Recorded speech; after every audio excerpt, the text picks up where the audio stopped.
তোমার চোখে দেখেছিলাম আমার সর্বনাশ, কিন্তু আমরা যে সর্বনাশ দেখতে চেয়েছিলাম সেটা ছিল মধুর সর্বনাশ। এমন বিভীষিকাময় সর্বনাশ তো আমরা কেউই দেখতে চাইনি। আমরা দেখতে চাইনি এমন চৈত্র মাস। এ কেমন চৈত্র? চারদিকে যুদ্ধের ভয়াবহ চিৎকার, মৃত্যু আর ধ্বংসের হাহাকার। এই কেমন চৈত্র যেখানে শুটিং করতে গিয়ে একজন যুবক অভিনেতা রাহুল অরুণোদয় বন্দ্যোপাধ্যায় তিনি সমুদ্রের বিচে শুটিং করছেন, সেখান থেকে তিনি সমুদ্রে তলিয়ে গেলেন। যেখানে কোনো সেফটি নেই, যেখানে কোনো সিকিউরিটি নেই, যারা মালিক পক্ষ, যারা প্রযোজনা সংস্থা, তারা একের পর এক বয়ান দিয়ে বিভ্রান্ত করছে মানুষকে। এই কেমন চৈত্র আমরা দেখিনি। যুদ্ধ চলছে, মৃত্যু আর ধ্বংসের হাহাকার, চারদিকে যুদ্ধের জন্য চিৎকার। এক একটা বোমায় শয়ে শয়ে মানুষ, শয়ে শয়ে শিশু মারা যাচ্ছে। হাসপাতালে বোমা পড়ছে, স্কুলে বোমা পড়ছে। তার আগুনে পুড়ে যাচ্ছে ফুল, তার শব্দে ঢেকে যাচ্ছে পাখির গান। এ কেমন চৈত্র? এ চৈত্র তো আমরা জানি না। জানি না এ বসন্তে কি কোকিল ডাকছে, প্রকৃতি ফুলে ফলে সুগন্ধিতে সুরভিত সুসজ্জিত, আর বাস্তব জীবনে হাহাকার, হতাশার এক চালচিত্র। অভিনেতা রাহুল অরুণোদয় বন্দ্যোপাধ্যায় দীঘার তালসারিতে সমুদ্রে শুটিং করতে নেমে তার মৃত্যু হয়েছে, এবং ৮-৯ দিন পরে নড়ে চড়ে বসেছে শহর কলকাতা টলিউড ইন্ডাস্ট্রি। অভিনেতা, অভিনেত্রী, কলাকুশলী, আর্টিস্ট ফোরাম থেকে শুরু করে ফেডারেশন, সর্বত্র সকলে সমবেতভাবে আজকে এক জায়গায় এসে দাঁড়িয়েছে অভিনেতা রাহুল অরুণোদয় বন্দ্যোপাধ্যায়ের মৃত্যুর কারণে।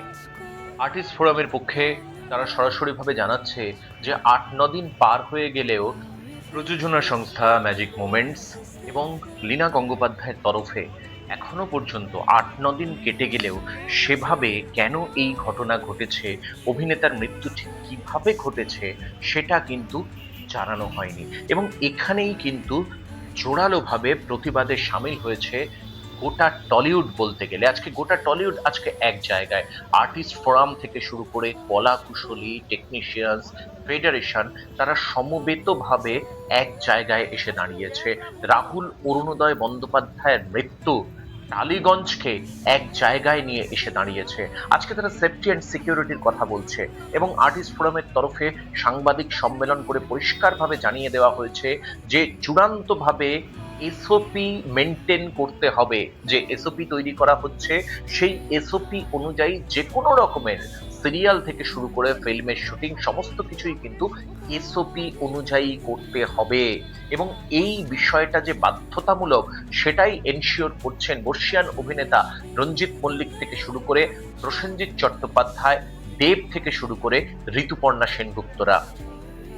যারা রাহুল এরকম যাদের ঘটনা তাদের সঙ্গে এই মুহূর্তে ডিসিশন অলরেডি টেকেন, কাজ করা আমাদের পক্ষে সম্ভব নয়। রাহুল ওর ওই প্রোডাকশনের সঙ্গে যুক্ত, ওই নামের সাথে যুক্ত, তাদের কারোর সাথে আমরা কোনো কাজ এই মুহূর্তে থেকে করব না যতক্ষণ না নয় পাবলিকলি বা কোর্ট থেকে আমরা জানতে পারি যে আমাদের রাহুল, আপনাদের রাহুল কি করে আমাদের ছেড়ে চলে গেল, কিভাবে ছেড়ে চলে গেল। আমাদের একটাই প্রশ্ন, তার সঠিক চেহারাটা চাই, জানতে চাই।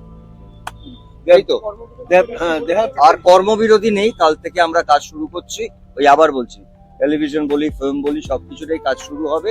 আমরা ভেতরে এতক্ষণ আলোচনা করে সবাইকে বলা হয়েছে, সবার কাজ শুরু হবে। ওই একটা সংগঠন ম্যাজিক মোমেন্ট এবং ওই নামগুলোর সঙ্গে যারা যুক্ত তাদের সবার সঙ্গে সেটা আমরা জানিয়ে দেবো যে এটার সঙ্গে আরো অন্য কোনো কোম্পানি আছে। আমরা সত্যটা জানতে চাই, ঘটনাটা জানতে চাই। আমাদের কোনো লড়াই নেই কারোর সাথে, কোনো ঝগড়া নেই কারোর সাথে, কিন্তু আমাদের পরিবারের একটি ছেলে চলে গেল এইভাবে, যেখানে 8 থেকে 9 দিন আমরা অপেক্ষা করেছি। লিগালি যা স্টেপ নেবার সেটা আর্টিস্ট ফোরাম নিয়েছে, সেটা পরিবার, কারণ প্রিয়াঙ্কা আমাদের পরিবারের একজন সদস্য, রাহুলও ছিল। তার পরবর্তীকালে আমাদের তো একটা নিজস্ব জায়গা আছে, এটা আমাদের জায়গা, পুরো পরিবার মিলে ঠিক করেছে আমরা ওই পরিবারের মানুষগুলোর সাথে কাজ করবো না যারা আমাদের পরিবারের একটা ঘরের ছেলেকে নিয়ে গেছে। তাদের বলতে হবে, পাবলিকলি বলতে হবে, এবং ফাইনালি প্রিয়াঙ্কাকে বলতে হবে হ্যাঁ এটা আমি মানলাম। এখনো 9 দিন হয়েছে বলেনি তারা, আপনারা সেটা সবাই জানেন। সত্যিটা জানতে হবে এক্স্যাক্টলি হোয়াট হ্যাজ হ্যাপেন্ড দেয়ার। এইটা we are interested in that. এইটা অবশ্যই তাদের বলতেই হবে এক্স্যাক্টলি কি ঘটেছিল, এক্স্যাক্টলি কি ঘটেছিল, এক্স্যাক্টলি কি ঘটেছিল। আমরা দেখেছি টলিউড নিয়ে বিভিন্ন সময় কর্মবিরতি হয়েছে, তারা একে অপরের বিরুদ্ধে তারা বিভিন্ন বিষয় নিয়ে সরব হয়েছেন।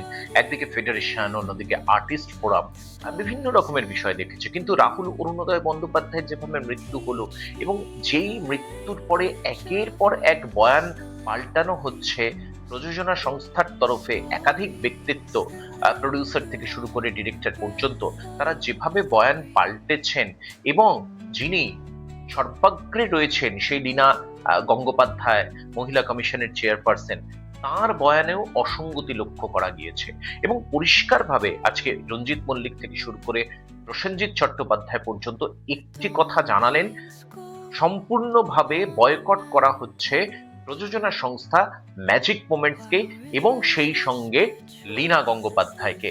তাদের একটাই দাবি, যতক্ষণ পর্যন্ত এই প্রযোজনা সংস্থা বা লীনা গঙ্গোপাধ্যায় তারা রাহুলের মৃত্যু ঠিক কিভাবে হয়েছে, কোন কারণে হয়েছে, এই মৃত্যুর পেছনে যারা প্রযোজনা সংস্থা রয়েছে তাদের কোনো রকম গাফিলতি ছিল কিনা সেই বিষয়টা পরিষ্কার করে সামনে আনুন এবং সরাসরিভাবে যে ঘটনা ঘটেছে, লীনা গঙ্গোপাধ্যায় বা প্রযোজনা সংস্থা তারা প্রিয়াঙ্কা সরকার তার স্ত্রীকে জানান, তারা আমাদের সামনে জানান, পাবলিকলি তারা সামনে আসুন, কেন তারা সম্পূর্ণভাবে নিশ্চুপ হয়ে রয়েছেন।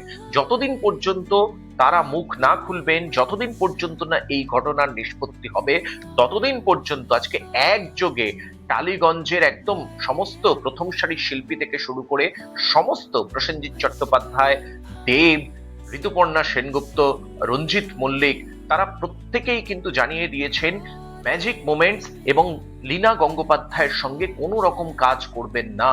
আগে সামনে আসবে আসলে কি ঘটনা ঘটেছিল, তাদের তরফ থেকে সামনে আনতে হবে আসল ঘটনা, তবেই কিন্তু তারা পরবর্তী পদক্ষেপ তারা পরিবর্তন করবেন। এখন যে পদক্ষেপ নিচ্ছেন, অর্থাৎ টালিগঞ্জ থেকে, টলিউড থেকে সম্পূর্ণভাবে বয়কট করা হলো লীনা গঙ্গোপাধ্যায় এবং প্রযোজক সংস্থা ম্যাজিক মোমেন্টসকে।